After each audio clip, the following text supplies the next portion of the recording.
ഇന്ത്യയിൽ മോദി ഭരണത്തിനെതിരെ വലിയ പ്രക്ഷോഭങ്ങൾ നടക്കുമെന്ന് സ്വപ്നം കണ്ടവരിലേറെയും ട്രംപിന്റെ ആരാധകരായിരുന്നു. പക്ഷേ ഇപ്പോൾ സംഭവിക്കുന്നത് അമേരിക്കയിലാണ് ഈ സംഭവങ്ങളൊക്കെ അരങ്ങേറുന്നത്.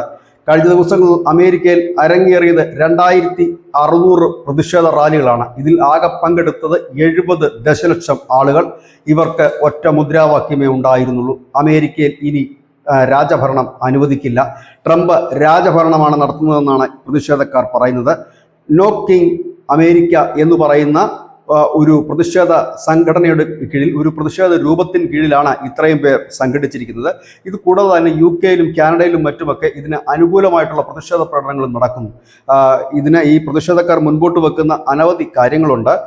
അതായത് ഈ രാഷ്ട്രീയ എതിരാളികൾക്ക് മേൽ ട്രംപ് ക്രിമിനൽ കുറ്റം ചുമത്തുന്നു, കുടിയേറ്റ റെയ്ഡുകൾ അനധികൃതമായി നടത്തുന്നു, ഒപ്പം തന്നെ നഗരങ്ങളിൽ നാഷണൽ ഗാർഡ്സിനെ വിന്യസിക്കൽ, സർക്കാർ ജീവനക്കാരുടെ ആനുകൂല്യങ്ങൾ, ഒപ്പം തന്നെ ജനങ്ങൾക്ക് കിട്ടേണ്ട സർക്കാർ ആനുകൂല്യങ്ങൾ വെട്ടിക്കുറയ്ക്കുന്നു.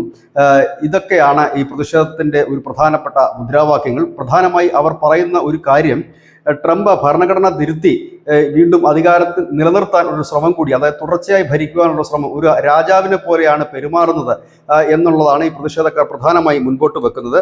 ഇപ്പോൾ ഈ പ്രതിഷേധത്തിന്റെ ഗതി എന്താണെന്ന് പറയാനാകില്ല എന്ന് രാഷ്ട്രീയ നിരീക്ഷകർ പറയുന്നു. ഏതായാലും അവിടെ ഒത്തുകൂടിയ ജനങ്ങളെ നമുക്ക് ഈ വീഡിയോയിൽ കാണാൻ കഴിയും.